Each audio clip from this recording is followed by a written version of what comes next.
Sorry. Before you go further. Yes. So we actually need glutamate in our system. Yes. Okay. If you know, you know. If you don't know, forget. It belongs to a... Hello, guys. Welcome back to Nina's Corner. So, I was going through the street of Instagram some days back, and guys, before I continue this video, I'm actually cooking, so I might be moving from time to time. Okay.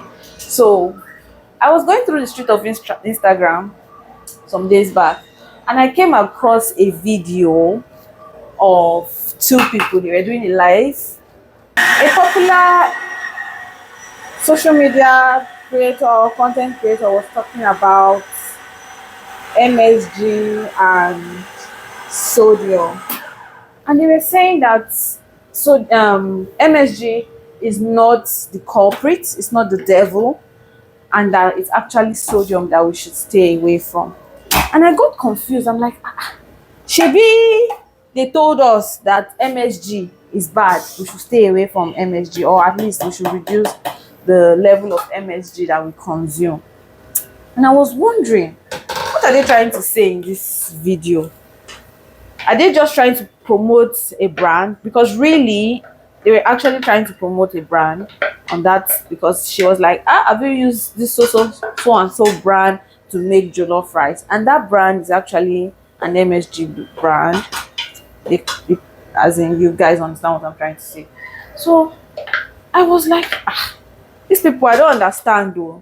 So today I want us to really understand what they are trying to say, because I'm lost here. I actually stopped using MSG for a long time to make my food because of all the things and all the effects that they say MSG has on our body. But then I'm hearing this from a doctor and I'm like, whoa, what are we supposed to do? So today, please, let us ask another doctor and let's get his own side of the story. I'm not trying to say that what the other doctor said is wrong, no, but I really just want to understand, because health is wealth, right? So we need to know what we eat, what we consume. So please, doc, hello, babe, can you come and help us solve this mystery? Because how much you going to pay? How much you going to pay? Hi. I wish I had money to pay here, right? Hello, welcome, doc. Yeah. So just like I was saying to my followers, I don't understand the sodium and MSG saga. So can you please explain to us, do we need to consume MSG? Do we need to consume sodium? What is it we need to do? Because okay, so thank you. Well, actually, there are a lot of misconceptions surrounding MSG and sodium. Okay. The truth of the matter is, why is it called MSG? Because it is called what? Monosodium glutamate. Yes. It's a combination of one atom of sodium and a glutamate. Okay. It is the glutamate that actually gives this taste. Glutamate is actually one of the essential amino acid. You know, in fact, glutamate is so important in human system that it is classified as a neurotransmitter. Okay, sorry. Before you go further. Yes. So we actually need glutamate in our system? Yes. Okay. We actually need glutamate in our system. Okay. It is one of the essential amino acid, actually. Okay. You understand? Yes. So it is very essential in human. So it is not the glutamate that is the culprit here, but it is the sodium that is the culprit. Okay. Now sodium is also embedded in this MSG. Yes. We have sodium in a lot of compound we consume, from our butter, from our margarine, from our bread. Yeah. You know, because it is very important in the human body. In fact, sodium is part of the reason why you have a regulated blood system, because there is what we call the aldosterone in your system. Okay. The sodium also helps to regulate your blood system. Sodium is so important that it helps in your muscles contraction. Sodium is so important that it helps in your mental faculty. It helps to balance your thinking. transmission, we call it transmitters. Okay. Electric impulses are being transmitted by this sodium. You understand? So it is very important and very essential in human development, human functioning. So you need sodium also, just like the way you need glutamate. Now, the problem here is the recommended daily allowance. Now, over the years, people have been taking excessive sodium. For example, in Africa, we tend to eat dried meat. We use a lot of salt to dry our meat so that it will not get spoiled. They tend to have high risk factor for hypertension, or even when they are already hypertensive, they see that their hypertension is taking too much time and too much effort to be regulated because of the fact that they are taking this sodium excessively. Irrespective of the format. The format where the sodium is coming from. Yeah. You understand what I'm trying to say? Yes, I understand. Now, the recommended daily allowance for sodium for one person should not be more than 2 grams. Yeah. You understand? Now, they are not just telling you salt only, because we are not putting chloride here. We are not factoring chloride into what we are talking about. The salt we are eating is called sodium chloride. But we are talking about chloride as chlorine or chloride. Is not really part of what will rise your blood pressure. But the chloride is there just to stabilize this salt, to make it inactive. That is why you find the salt as an inactive compound. It's an inert compound. It's an inert compound. It's an inactive compound. Yeah. You understand? Yes. So, because this is why it is balanced in nature. So, the chloride in it, or the chlorine, is also very important in human. Makes the sodium to be balanced. Inactive. Yes, to be balanced, to be inactive. For example, we have sodium fluoride. Yes. You understand? Yes. We have sodium bromine. All these are benzoate. We have sodium benzoate. Yeah. All these sodium benzoate, for example, is an inert, inert compound. But sodium bromide, sodium fluoride, they are not inactive. And sodium alone is very destructive. If sodium is found alone in nature. If you put sodium alone in water, it explodes. So you cannot really find sodium alone. You understand? Yeah, it's being added with other elements. Yes, for it to be inactive, to calm it down. I get you understand me now? Yeah. So completely. Wow. Now, enlightening. Yeah, so this sodium you are taking, also, even though it is this virulent or this explosive, it can also be found in the human system.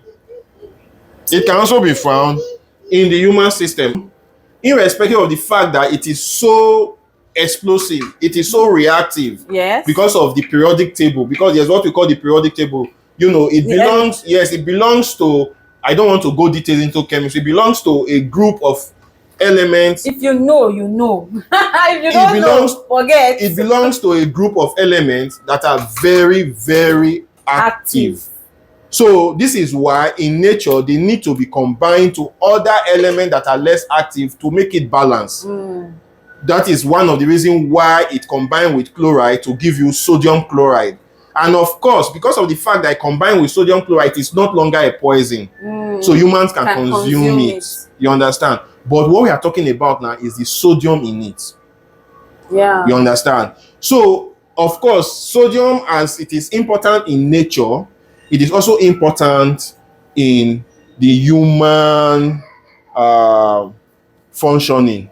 You understand me? So, because of the fact that everything you take in life, either you overtake it excessively, or you undertake it.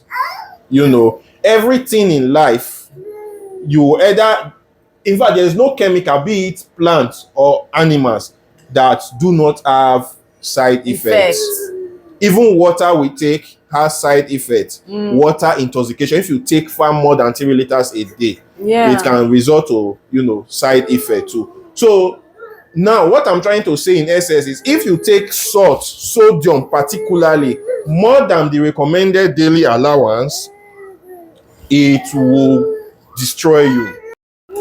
So, what I'm saying in essence is if you take sodium more than the recommended daily allowance, you're going to injure yourself. You enjoy yourself. Yes, you're going to injure yourself. And funny enough, while you are taking this thing more than what you should take, it does not, the effect, you don't see the effect immediately. It takes time. It takes a very long time, years upon years, before you start seeing the effect of what it. Yes, except you take a large amount of it at a go. You understand? Now, if for any reason you are taking sodium more than 2 grams a day for one person, then you are killing yourself, irrespective where that sodium is coming from. Even though the sodium is coming from your sodium chloride, or your water, or your monosodium glutamate, irrespective of where this sodium is coming from, you are at risk. Because you need to balance it so that at most it should not go beyond 2.3 grams a day. It should not go beyond 2.3 grams a day for one person. You understand? Now, come to think of it, they are telling you that sodium monoglutamate is not the culprit. No, but does it? Yes, but does it contain sodium? It does. As far as it contains sodium, it is also a culprit. You see? As far as it contains sodium, you should not go beyond 2.3 grams or 2 grams. In fact, WHO said 2 grams. Don't go beyond 2 grams a day. It might be sweet. As you are taking, as you are put more mangi, it tastes nice because of the umami taste, the glutamate that gives you that umami taste. You want to eat more. You want to eat more. Or in fact, there's a research that says that the umami taste has its own taste has its own taste map in your tongue. Just like we have the sweet, we have the sour, we have the bitter. They said umami has its own taste that it does not really taste sweet. If you notice, food that you cook with this mangi, you cannot really tell what type of taste you are feeling. It's not a sweet. It's not a sweet taste. It's not a sour taste. It's not a sugary taste. It's not a bitter taste. Yes, exactly. It has its own. Yes, it has its own taste, which is called the umami taste. You understand? So irrespective, and the salt, the sodium you are actually having in this umami taste is what actually bring out the umami more. The taste more. Yes, true. That's so correct. Because you understand? If you let's assume you put seasoning in your food, and then you don't add salt to it, you don't really get like the complete taste of the food. But the moment you add some salt to it, the salt will accentuate will accentuate the umami taste. You understand? So because you will not tend to eat more, put more salt, and put more of this monosodium glutamate. There is no way, if you get used to monosodium glutamate, there is no way you are not going to overshoot the amount of sodium you are taking into your system. You know, because your body keep telling you, eat more, you become addictive to it. You become, addictive to it. I think this is the reason why we want to eat, what do you call it now? More food that's not homemade food, but food because they put lots of this monosodium glutamate in this food. Like things like some certain brands, fries and chicken because they blend them and use this umami, special umami herbs and all the rest to blend all these things, and when you eat it, you feel wow, your taste bud gives you this 3D. Your brain is like, this so is salt. So the long and short of this is salt is not the culprit. Neither is MSG. Yes, but what is the culprit inside is the sodium inside this MSG and inside this salt. You understand? Yeah. What is salt? Sodium chloride. It is the sodium that is the culprit. What is MSG? Monosodium Monosodium glutamate. glutamate. It is the sodium that is in MSG. that is the culprit. That is the So in culprit. all, if you are putting this in your food, ensure that you are not putting your MSG more than if you are using only MSG. Don't put MSG so that you overshoot the recommended daily allowance of sodium. All MSG, they usually write the amount of sodium it contains. Yeah. If you are putting salt,